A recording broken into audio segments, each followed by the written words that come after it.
can share my screen. And then I will pass on to you, Jana. Mm-hmm. Good. Okay, so there we are. When I was asked to host this session, well, does it work? It should work. The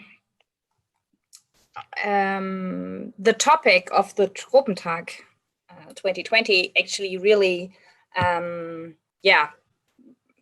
came back or provoked some really like strong feelings with regard to, wow, this session now is really taking, why does it not work? Well, that works. Okay, so and it actually tied, or let me go back to the Sustainable Development Goals. And when it comes to resilience and food systems, I'm often tackled with the question, so what do we actually go on, and in which direction do we go on, and where do we actually see chances and opportunities?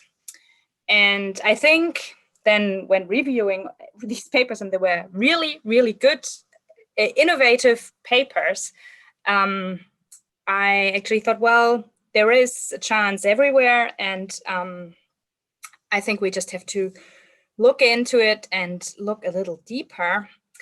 And the session that I'm now hosting and the work that I do in my daily life really is tackled at markets and distribution for food and nutrition in global crisis. And this is how I framed the session now. And the agenda you all know. And I'm very, very happy to welcome everyone who's now in line, which I don't know exactly, but yeah, I'm very happy to welcome Jana at first, who will talk about environmental friendly cocoa farms and their yield with regard to socioeconomic co-benefits. And then we will proceed from there on. From Thomas Daum, I already know that he's not available in our session today, as he is just, he just received the reward in the last session. But he's happy to take questions, and he's also already shared his talk about his presentation. So feel free to contact him, feel free to watch his excellent work. And we will then see and proceed through the different papers. But for now, I would pass on to Jana. Mm-hmm. And I will stop my screen sharing, and I would ask you to start yours. Yes, thank you. Thank you. I will try and see if this works. Oh, no, that's the wrong one. Yes, so I hope you can see it. Antje, can you see it?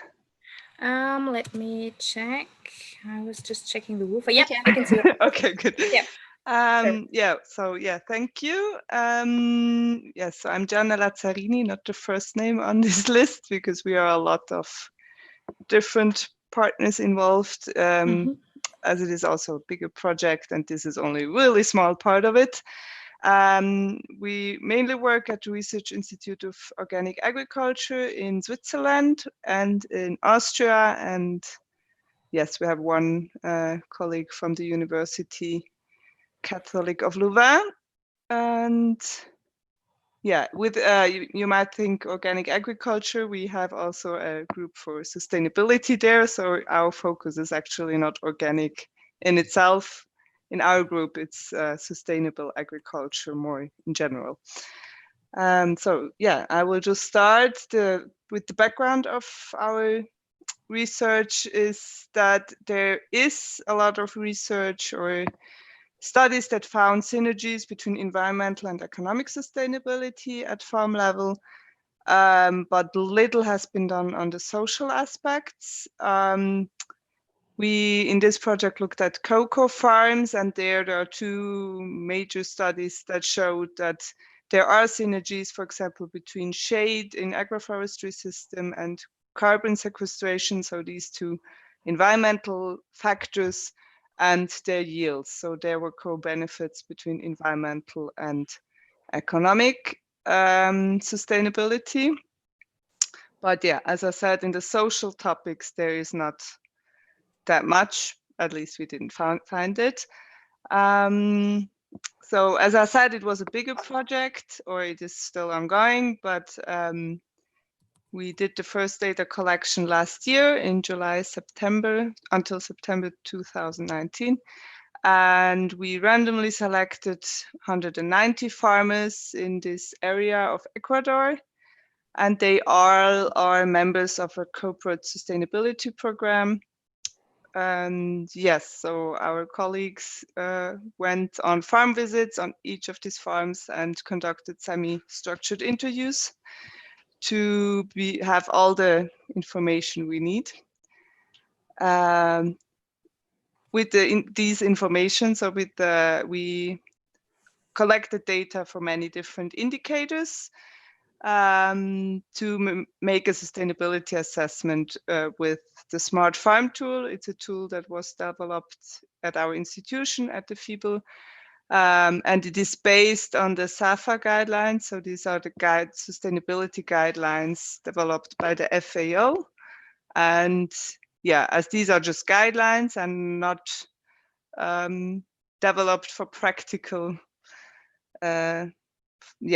farm life, let's say, we developed this tool to be able to assess sustainability on farm level for these different topics that they suggest. I don't know how much you can see on your screens because it's small, but we have 4 different dimensions: good governance, environmental integrity, economic resilience, and social well-being.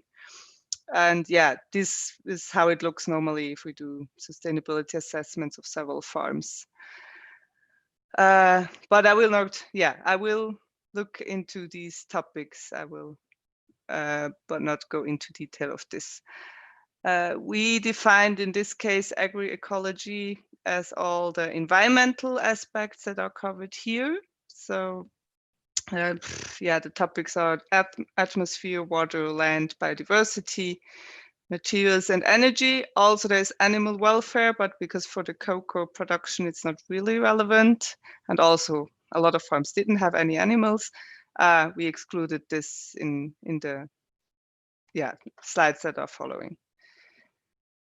So what we did is we clustered the farms with the help of a latent profile analysis. So we identified groups that would perform very well in these environmental topics. So these are the red ones that you can see here, the red groups.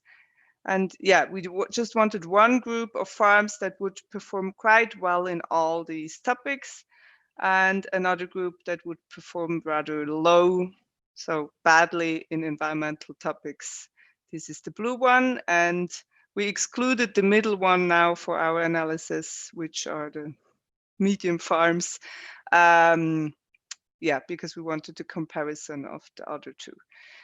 This we did, in the next slide you can see, and tested it with the Wilcoxon test. And here you can see the overview of all the economic. So before we grouped it according to the environmental topics. Now we have the 2 groups. The red one is the high environmental performing group. So that has a good performance in environmental sustainability, and the low performers. And this is each topic is one of our topics in economic sustainability. And you don't have to see every little thing. The main message is that there are a lot of significant differences, and most of the significant differences show that the high environmental performers perform also better in the economic aspects compared to the low environmental performers. There is one exception for profitability. There is a significant effect the other side. So the low performers have a better profitability than the high performers. Yeah, but all the others have these core benefits, let's call them. I just picked out one here. We see internal investment, and just to get some picture, if farmers, for example, have more resource-friendly production practices, this has a positive effect on the environment, of course. That's why they are high performers, but also it helps the farmer to be prepared for the future. So they invest in their own economic sustainability. And this is also, we have, of course, we could look into detail for all of this, but now for these 10 minutes, I just picked one. This is for the economic aspect. We did the same for the social aspect, and here you see it's mostly not significant. So here the differences are really very few. There are 3 here, but also here, if they are significant, the high environmental performers perform better than minutes also in the social aspects. Then the low performers. Here we have one example of the workplace safety and health provisions. And here we can, we know that one indicator is the use of agrochemicals, which has, of course, a positive effect on the environment, but also on the health of the workers, the farmers. So there we have a co-benefit, just to give you one example. And so with this, I'm already concluding. As I said before in the slides before, there are a lot of synergies between environmental and economic dimensions, and very few between environmental and social. And we think that the social aspects are maybe more dependent on other factors than on what the farmer does on his farm. So more on the social, on the governmental and the social, society where it is embedded. So also the improvement in farmers' social well-being might require different approaches than that go beyond the farm level and address more systemic issues together with other stakeholders than the farmers. And so if we look at the supply chain, we might not want to target the farmers alone. And these results are important for us are important in general, because the chocolate companies until now are mainly focused on the farm activities to improve their value chain sustainability. And as I said, we would suggest that at least the social aspects should be targeted maybe at another level. So this is already my presentation. I thank you for the attention, and I thank my colleagues for this nice and interesting work, and also my colleague who did mainly this work will have a presentation tomorrow. So if you're interested in the overall project, there's another possibility to join that. And also we have a student having a poster on Friday also on this project. Thank you very much for presenting. Very interesting. So let me check the questions, which should be online. And I know that there's someone from the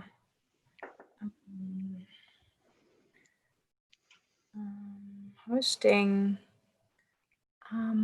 community there. So very maybe I don't see any questions. Very good presentation. Okay, but I have a question, if I may ask. Sure. Because you separated like low performers and high performers. What were exactly your criteria? Because this is quite an important point with regard to your argument, right?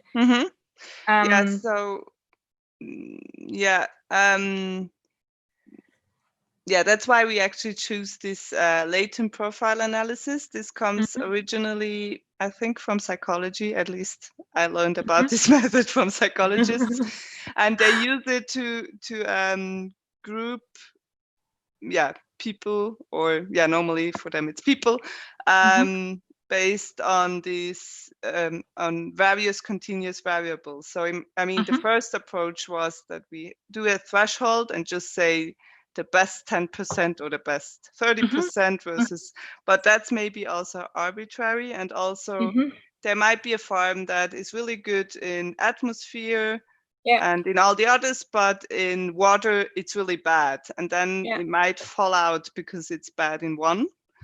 And with this method you can it helps you to make groups that are similar among themselves.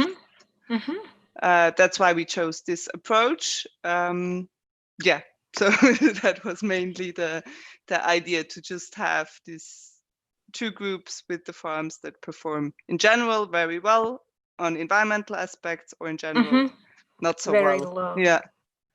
But then could you maybe go, I think it was 2 slides further, or where you actually presented like the social, because what would you think, like, would good information or education do with regard to, especially for the low performance? Because I was quite well, you didn't find a lot of differences here, and that was interesting to me. I thought, I think it's so a reason why there's not so many differences is, of course, also depending on the indicators that we collect. Okay, that's so let's say, for example, child labor. Okay, that's not really a difference, but the child labor is not really an issue in Ecuador, so we don't have that. Okay, let's say gender equality. I think it is much more dependent on the culture and on the society and how they promote or don't promote gender equality than on whether the farm is environmentally performing well or not. So I guess, but of course, on the other side, with education, I would also say it's, well, I don't have anything with education directly. No, right? I would have. I mean, education is indigenous knowledge. You have indigenous knowledge. Yeah, that's true. But it's not significant. It's not significant as well. Yeah, as you see. It really depends on what you count or what you look at as social sustainability. And of course, we based our aspects here on the SAFA guidelines.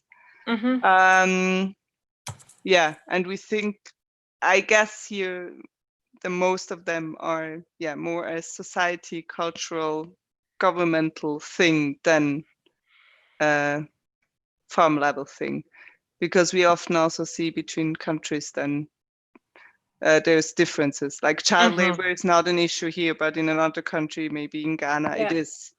So it's more dependent on these aspects, but of course, if you choose other indicators, it might be different. Well, my I would have expected the low performers to be lower in social aspects also. So maybe they are even they have more potential to grow also. It's hard actually. I think it would also be I feel like the social sustainability aspect in general is still being neglected somehow. I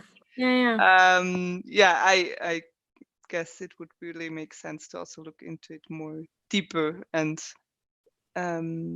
include other indicators as well, or include other aspects that they actually can change, as that the farmer can change. Not really. Okay, but let me check whether we have other we have other questions. Oh, good.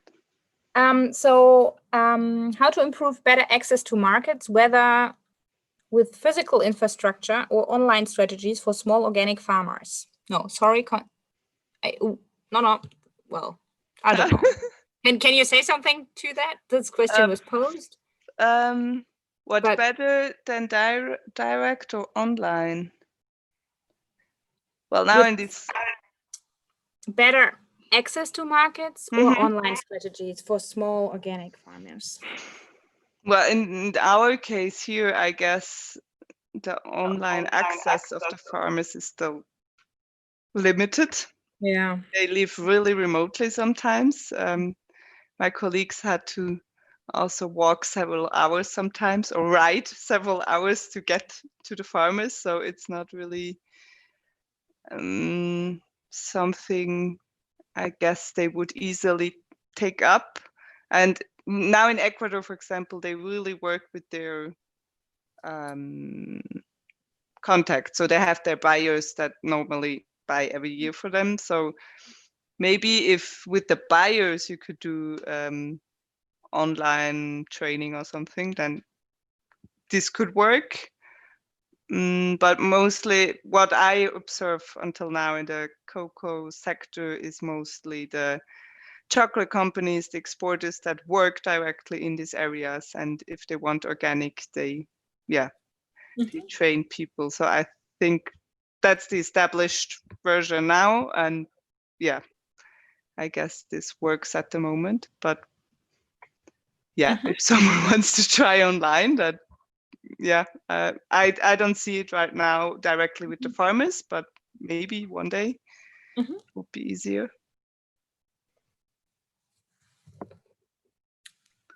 Okay. Well, I'm still not familiar with the audience of this session now. I don't know, but is there any other question? Feel free to post it in the chat. I'm trying to keep track of the chat, but in the meantime, I would thank you, Gianna. Thank you. It was a very nice presentation and some insights on this project. And I will pass the word then on to Ella, since I don't have any other one in our Zoom meeting yet. So I would forward the word to you already, and then we can see whether one of the other presenters is showing up beside Thomas. I know that Thomas is not joining us, but Ella. Right. Yes, I am. Yes, I am here. Perfect. Well, I tried to turn on the video, but maybe I'm not in the good place to use the video at the moment. Sorry, because I'm preparing the video. So maybe it's better to turn on the video now, or what do you like me to do? Yes. But this is very concise video, I would say. It's compared with Jana, and I hope that you enjoy. And I hope that also the internet connection is also good. So I will start to share.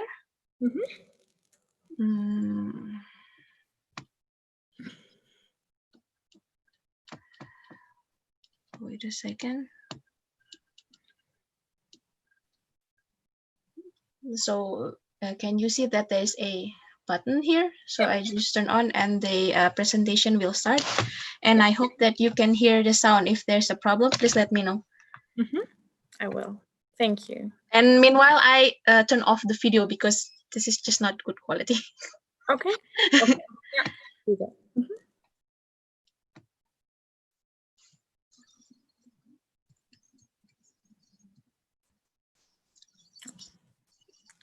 Okay, I cannot hear the sound, Eva.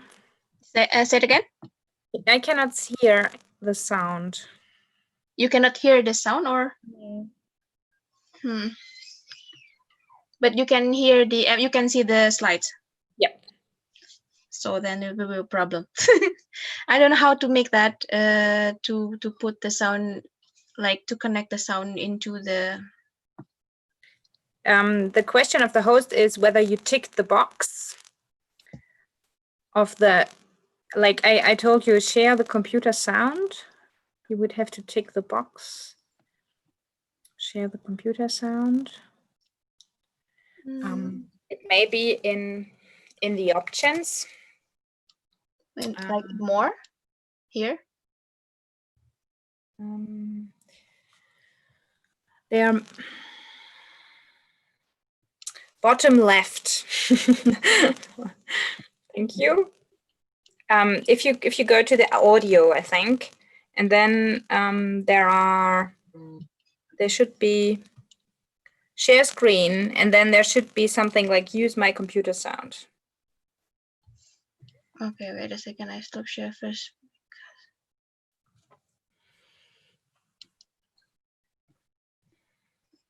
Share screen and then no.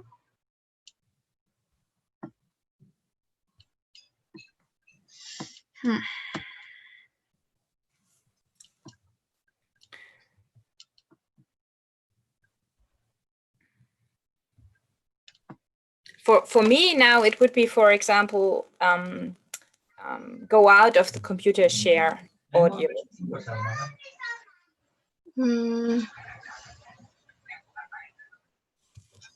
No, I cannot find. I just do the presentation again, I guess. I don't know where I can find it. No, I still cannot find. In which part?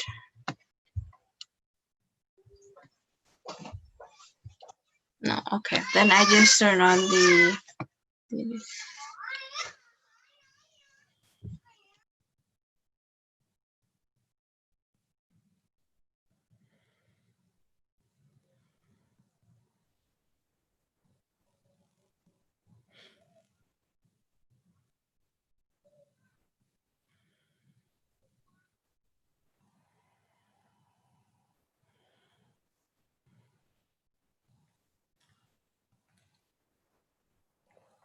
Okay, I will now share the screen with just the normal Presentation.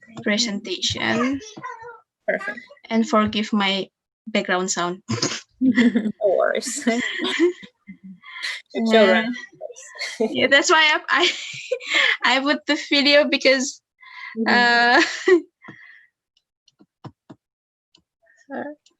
So, and well, another hint is Zoom and your video player should also share the same audio device. Yeah, but yeah. I mean, but I think we can keep on for now. Just continue. We don't mind the background. Yes, that's the thing. Sorry for that. No. So yeah, you can still hear my voice. So good afternoon, everyone. My name is Rahma Sujarwo, doctoral student in the University of Göttingen, as well in Germany. And I would like to present our work with the title of Fight or Flight, Factors Affecting Local Traders' Decision to Remain in or Exit the Market. And we start now with the intermediaries that play an important and often underestimated role in agricultural value chains in the developing and emerging economies. In general, a larger number of traders in the market is favorable for competition, as farmers have more choices on whom to sell their products to and can choose their most preferred trader. So these local traders have an important role in bridging the gap of capital, supply continuity, and location between farmers and factories. So their existence cannot be neglected. And in addition to that, I want to point out that agricultural sector also has certain characteristics. For example, a difference in price fluctuation, which affect the trader's revenue, or whether they are perishable product, for example, which affect their handling cost. An assessment of these determinants of market performance in this case therefore requires a solid understanding of the drivers of small-scale traders' decision-making process, and especially the decision on entering and leaving the market alter the fundamentals of the market structure. So then to do so, we study the case of oil palm and rubber traders in the Jambi province in Indonesia. And its agricultural sector contributes to, for information, to 13% of total GDP in 2018. And the oil palm and rubber trade provide the largest contribution to that. And the Jambi province itself has those plantations rapidly expanded, bringing with it many indirect land use change issues. So this is very interesting.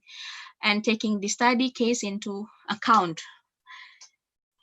And this next slide, figure 1, shows the overview of the price fluctuation of oil palm, FFB, and rubber in Jambi, where both have negative trend in between 2012 and 18 with different patterns.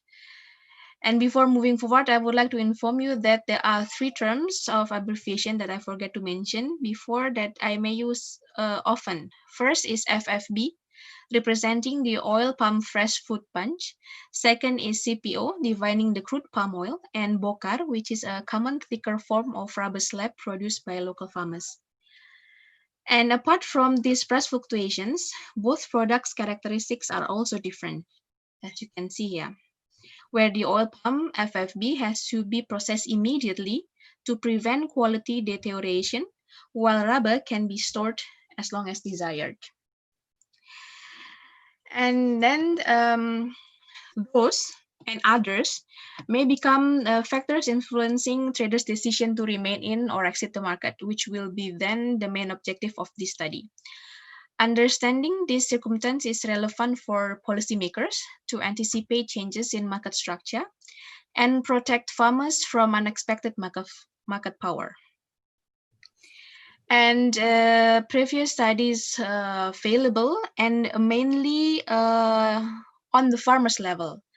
And there's a study by Ferjani et al. About factors determining of farm exit in agriculture in Switzerland is the most considered one. They employed logit estimation and considers 4 factors influencing the decision, which we adapt then to this study. To fulfill the objective, we interviewed FFB and rubber traders in 38 villages in Jambi. So you can see here in these red dots on figure 4. And this is part of a project as well, a CRC project that is conducted in Indonesia, which is in 3 waves until today. So in 2012, 15, and 18. So this is the overview. So this is the overview, and these both tables present the transition metrics of traders based on their traded product in 2 periods. So the first period represent data of traders firstly interviewed in 2012 and then recalled back in 2015. So that's how we read this table. And to observe whether they remained in or exited the market. And the same procedure was performed for the second period. We can see that in most cases here, traders remain to trade the same product, like you can see in this diagonal. And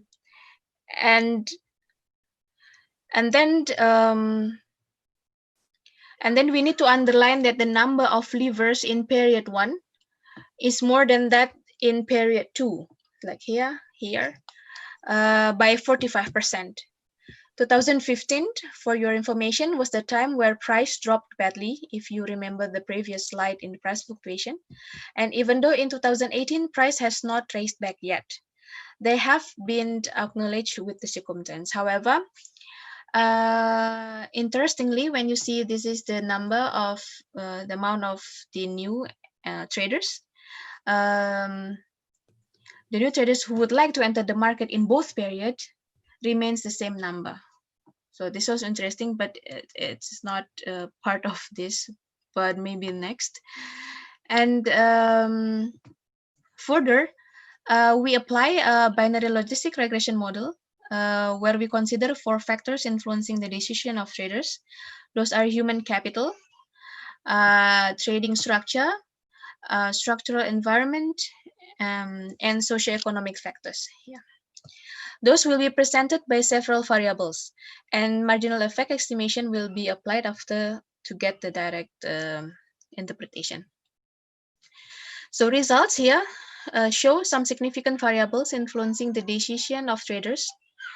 However, here there are three major variables, the first three here, which I underline in the study, since those are significant in both periods. First is variable traded product, the first one. This is representing a trading structure factor, where rubber traders tend to remain in the market than FFB trader in both periods. Rubber traders can store, as you can remember, their bokar as long as desired. Meanwhile, storage is not an option for FFB traders, as traders risk quality losses from storage, which can result in rejection from buyers. Thus, the effects of falling prices are more visible in the FFB than in rubber trading activities. The second variable that I underline is education, representing human capital factor. Respectively, in period 1 and 2, there are around 22% and 13% decrease in the probability to remain in the market if traders have not completed their primary school education. So having no education let traders have no other options to find another job. And interestingly, we found that the number of agricultural workers in Jambi province decreases while the number of non-agricultural worker increases in the period of study. So this can explain this phenomenon. And the last variable that I would like to give information to you that also interesting is the credit provision variable, representing trading structure. Why I say interesting? Because they are significant but having different signs. So I assume that this happened because traders in 2012 experienced higher price. Thus, many of them do not hesitate to provide credit for suppliers. When the price crashes, many traders and farmers experience sudden losses, resulting in many bad loans.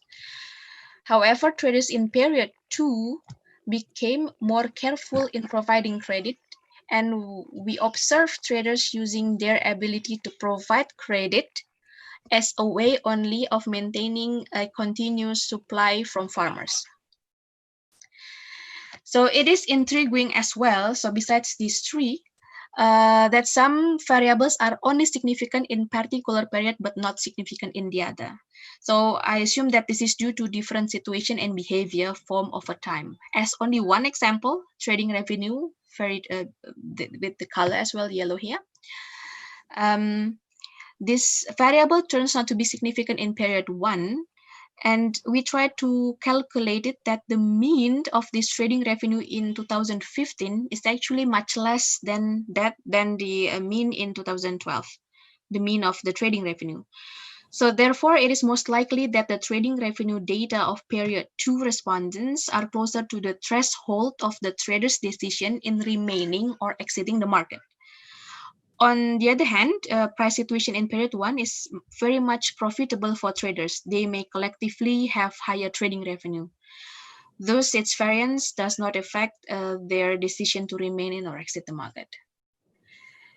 And this is the last one. We also try construct an interaction between trading revenue and the type of product traded only from period 2. We found that the interaction between trading revenue and rubber traded product increases the probability of remaining in the market with this orange color. However, at a certain level of trading revenue, which is around here, for example, the type of product traded has no further influence and the probability is only affected by trading revenue. So there is no more gap here, around something like that. So as the conclusion, we found that there are two factors strongly affecting FFB and rubber local traders, which are the human capital and trading structure, since they are significant in both periods. Meanwhile, we could also argue that all four factors actually may affect the decision, but under certain circumstances. So for example, only significant in period 2 or in period 1. So that's it. Thank you very much. And I'm looking forward for your suggestion. Thank you, Ella. I hope that I didn't use so much time. No, that's fine. Let me quickly check the chat function. I think we are now 89 joining this session. Wow. Yeah. So maybe there's a question from the audience first. There's a message.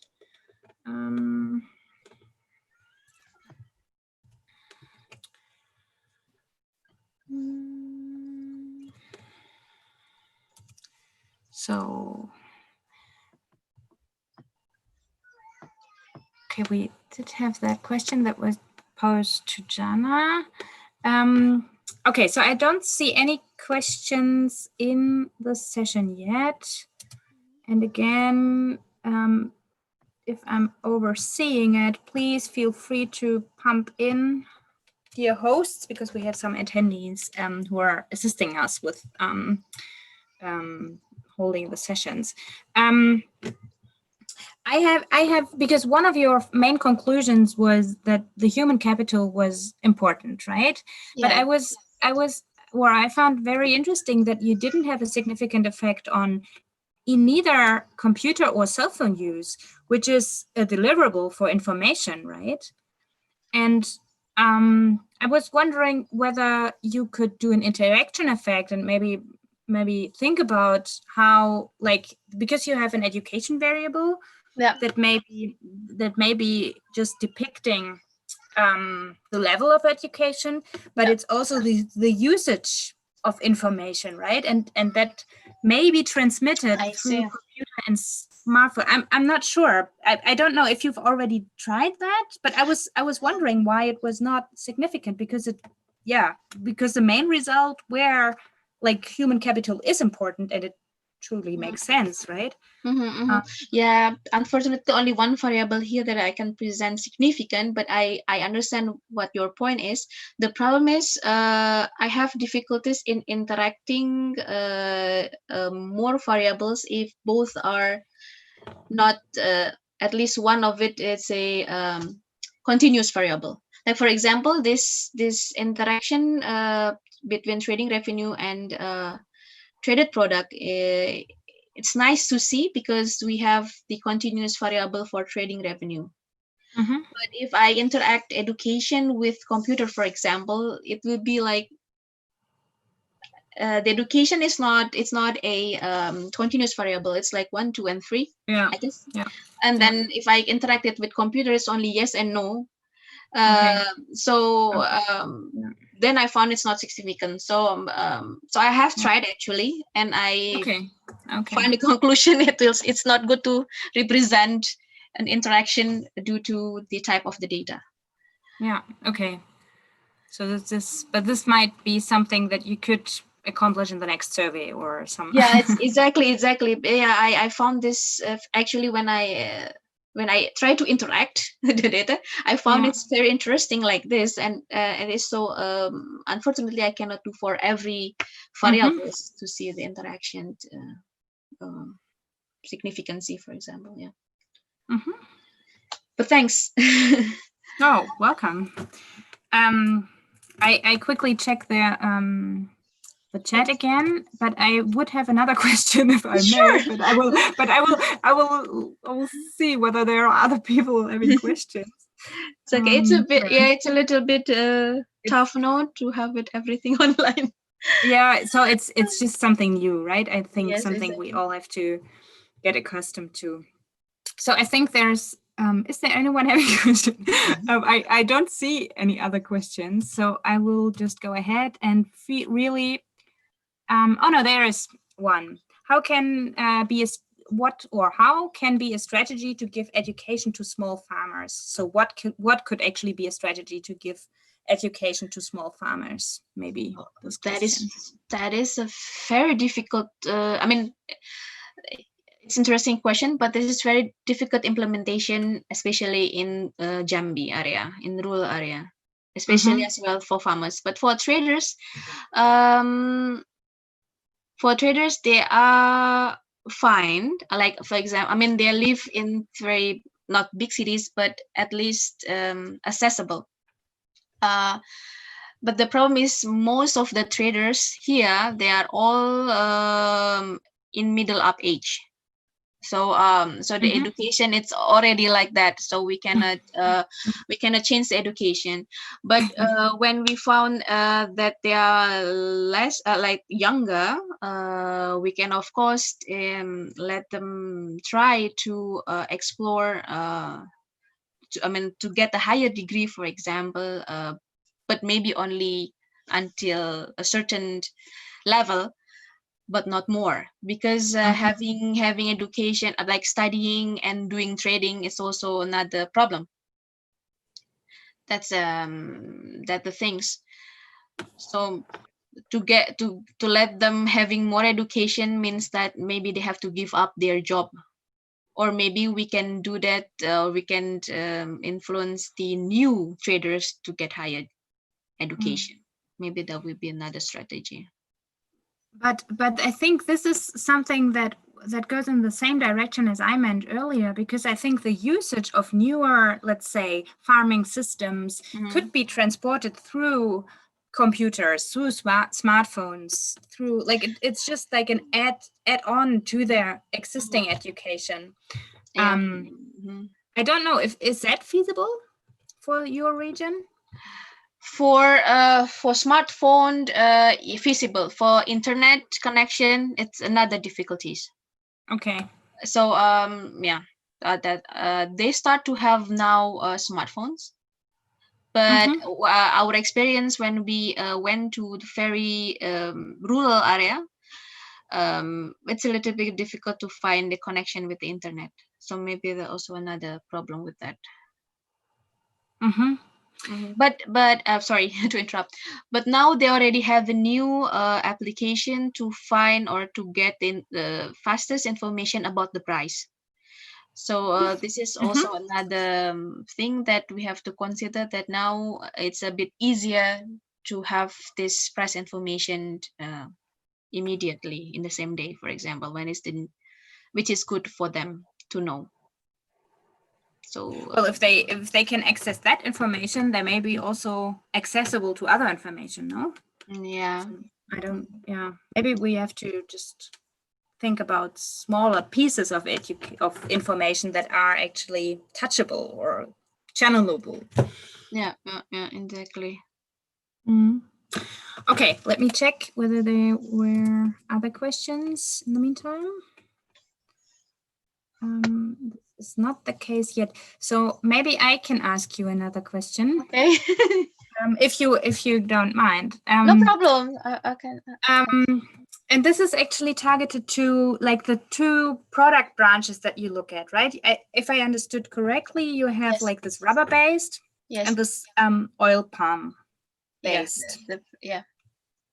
And so what does that mean for the production or for the distribution timeline? Like how different are the distribution channels with regard to how fast does the rubber-based produce have to be delivered and the oil palm-based? Because it's quite a dynamic. I understood. It's quite a different dynamic, right? Yeah. Is it from my laptop? Sorry for that. So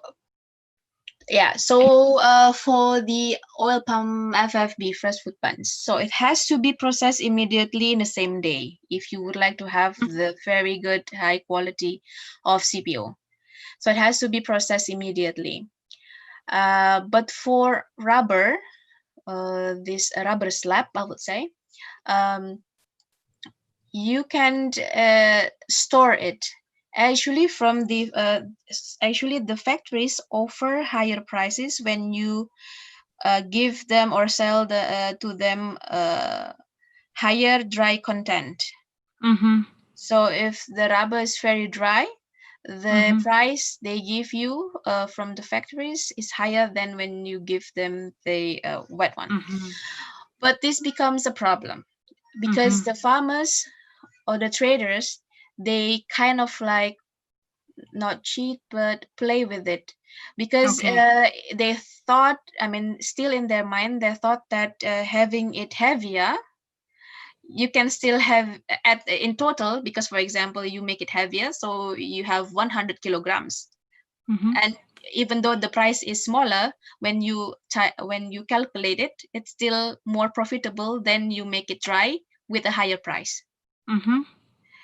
So yeah, so this is another problem, but yeah, so that's actually basically the difference is this. So the CPO, the freshwood buns, you have to deliver it in the same day, but not for rubber. It's not a must. I found that traders they try to keep the rubber because the price of rubber is very, very low in 2015. They try to keep it until the price goes up, but the price never goes up significantly. So yeah. But in your analysis, did you include a dynamic component with regard to this? Because I mean, this aspect of the produce is quite important with regard to the value that it has for the farmer and also for the trader, right? Yeah, so I deferred that into the variable of traded product. So I differ between them, as well as I also consider the trading revenue, because sometimes also different. So basically, when I already put the variable of traded product, you already deferred that this palm oil and rubber is different. Yeah. Okay. Well, thank you. Well, I hope that I answer your questions. But yeah, very well. Thank you. I learned a lot. It's a big project. So the project called CRC project, maybe you know as well. It involves not only from economic and social aspect, but also from agricultural aspect, biology aspect, and sustainability aspect. So it's very broad projects, and it's still going on. Yep. Yeah. Okay. So thank you, Ella. And let me just quickly check. No, there's no other questions. Thank you very much. So I think if there are no further questions, I would just leave you to the overall sessions. And I'm happy to welcome you tomorrow to the other market and value chain sections. Is that the poster session, or? There will be a poster session tomorrow and another poster session on Friday. Sure, I already put that in my agenda. Perfect. Okay, so thank you for everyone who participated. Thank you, Ella, again. Thank you, Jenna, who already had to leave, and she already said that earlier that she had to leave a little bit earlier. So yeah, well, thank you all, and thank you, Ella. Thank you. Yeah, have a good night. Bye-bye. Thanks, bye-bye. So I just simply leave, or? I think you can just leave, yeah. Okay. Thank you, bye. Bye-bye.